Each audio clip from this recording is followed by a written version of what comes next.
أعوذ بالله من الشيطان الرجيم بسم الله الرحمن الرحيم رب اشرح لي صدري ويسر لي أمري واحلل عقدة من لساني يفقه قولي mbokki jullit yi mbokki taalibe yi ñu ngi leen di nuyu ci nuyoo bi gën a tedd nuyoo bi gën a sell nuyoo bi gën a matale mu di nuyoo lislaam mu di assalaamu aleykum wa rahmatullahi taala wa barakaatuhu.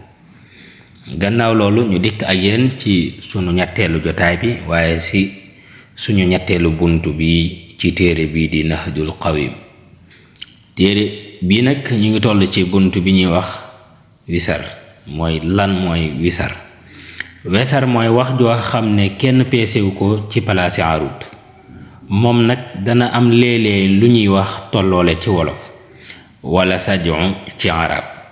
mel ne boo ne allahu rabbul alamin muhammadun sallallahu taala alayhi bi alihi wa sahbihi wa sallama rasuluhul amin, nga xam ne daaneelukaay yi ñooy tolloo.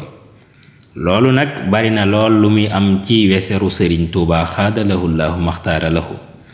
boo xoolee muxaddamatul xidma lépp moom la.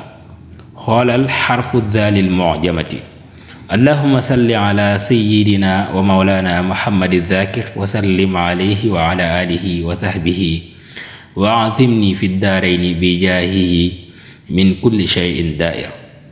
noonee la ko topp ba mu jeex mook muxaddamatul kubra ak kanzul muhtadin.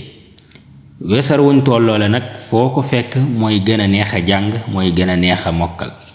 fi mu ne muxaddamatul xidma bii ak muxaddamatul kubra bu ci ne am nañu ko mokkal.